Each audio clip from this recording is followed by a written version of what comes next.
Hi friends, welcome to Jo's kitchen. நீங்கள் இன்னும் நம்ம ஜோஸ் கிச்சன் சேனலை சப்ஸ்கிரைப் பண்ணலையா? சட்டுன்னு சப்ஸ்கிரைப் பண்ணிவிட்டு லைக் பட்டனையும் ஹை பட்டனையும் தட்டி விட்டுட்டு வாங்க வீடியோக்குள்ளே போகலாம்.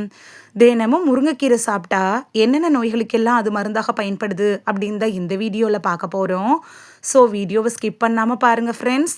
நம்மளோட உடம்போட ஆரோக்கியத்தை பொறுத்த வரைக்கும் நிறைய ஆரோக்கியமான ஊட்டச்சத்துக்கள் நிறைந்த காய்கறிகள், பழங்கள், கீரை வகைகள், மூலிகைகள் இதெல்லாம் உதவியாக இருக்கும்.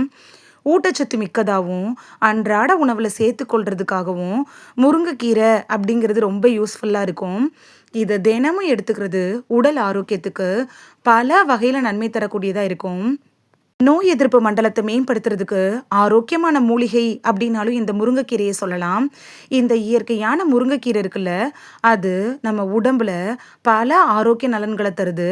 நோய் எதிர்ப்பு சக்தியை பலப்படுத்துது. நோய் தொற்றுக்கள்லேருந்து உடலை பாதுகாக்குது. முருங்கைக்கீரை சாப்பிட்றதுனால நமக்கு கிடைக்கக்கூடிய ஆரோக்கிய நன்மைகள் என்னென்ன அப்படின்னு பார்த்துட்டு வந்துடலாமா?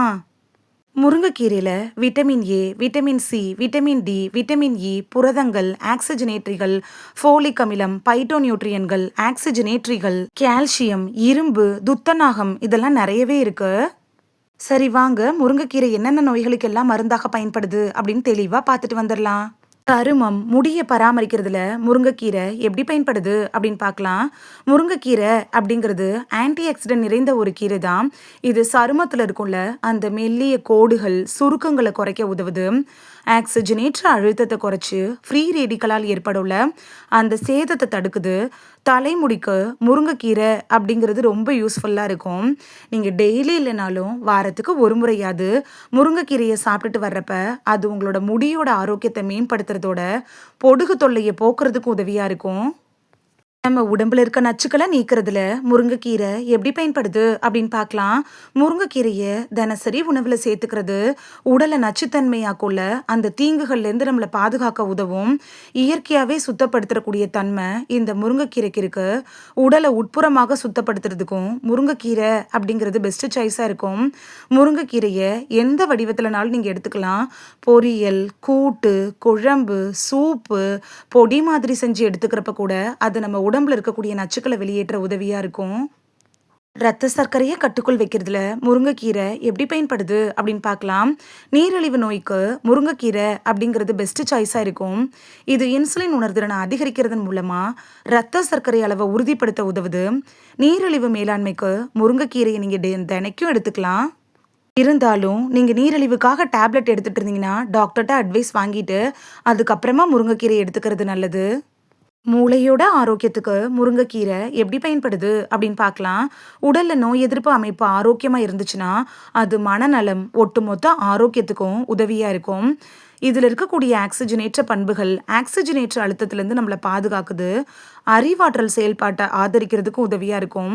கூடுதலாக டெய்லி நீங்கள் முருங்கை இலையை சாப்பிட்டுட்டு வர்றப்ப மூளையில் இருக்கக்கூடிய நொதிகளோட செயல்பாட்டை மாற்றுறதன் மூலமாக இயற்கையாகவே நினைவகத்தை பாதுகாப்பாக வைக்கிறதுக்கு உதவியாக இருக்கும். நரம்பு கோளாறுகள் வராமல் தடுக்கிறதுக்கும் முருங்கைக்கீரை அப்படிங்கிறது பெஸ்ட் சாய்ஸாக இருக்கும். கொலஸ்ட்ராலை குறைக்கிறதுல முருங்கைக்கீரை எப்படி பயன்படுது அப்படின்னு பார்க்கலாம்.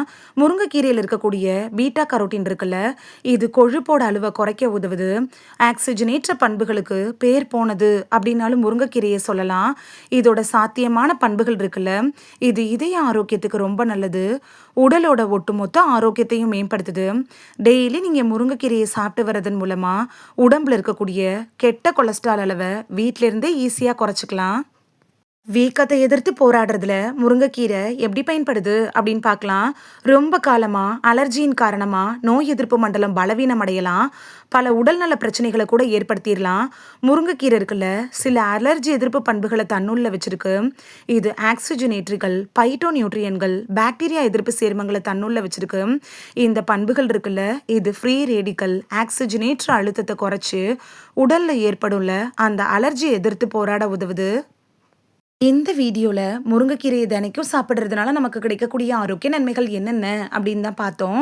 இனி மிஸ் பண்ணாம தினைக்கும் உங்களுக்கு சாப்பிட முடியலனாலும், அட்லீஸ்ட் வாரத்துல ஒரு முறையாவது முருங்கைக்கீரைய சாப்பிட்டு பலன் பெறுவீங்க அப்படின்னு நம்புறேன். இது உங்களுக்கு ரொம்ப யூஸ்ஃபுல்லா இருந்திருக்கும் அப்படின்னும் நம்புறேன். இந்த வீடியோ உங்களுக்கு பிடிச்சிருந்துச்சுன்னா லைக் பட்டனையும், ஹை பட்டனையும் தட்டி விடுங்க. இது உங்க ஃப்ரெண்ட்ஸுக்கு பயன்படணும் அப்படின்னு நினைச்சீங்கன்னா ஷேர் பண்ணி விடுங்க. நிறைய பேர் சப்ஸ்கிரைப் பண்ணாம பார்க்குறீங்க ஃப்ரெண்ட்ஸ். நீங்களும் சப்ஸ்கிரைப் பண்ணிட்டு பார்த்தா நமக்கு பவர் கிடைக்கும். நீங்க சப்ஸ்கிரைப் பண்ணிட்டு பார்க்கறது இது மாதிரியான வீடியோக்கள் தொடர்ந்து போடுறதுக்கு எங்களை மோட்டிவேட் செய்யற விதமா அமையும் ஃப்ரெண்ட்ஸ். சப்ஸ்கிரைப் பண்றதோட மட்டும் இல்லாம பக்கத்துல இருக்க பெல் ஐகானை கிளிக் பண்ணி ஆளுங்கிற ஆப்ஷனை கிளிக் பண்ணி வச்சிட்டிங்கன்னா நாங்க வீடியோ போட்ட உடனே நோட்டிஃபிகேஷன் உங்க செல்போனை வந்தடையும். நாளைக்கு வேறொரு ஆரோக்கியமான பதிவில் சந்திக்கலாம். தேங்க்யூ, பாய்.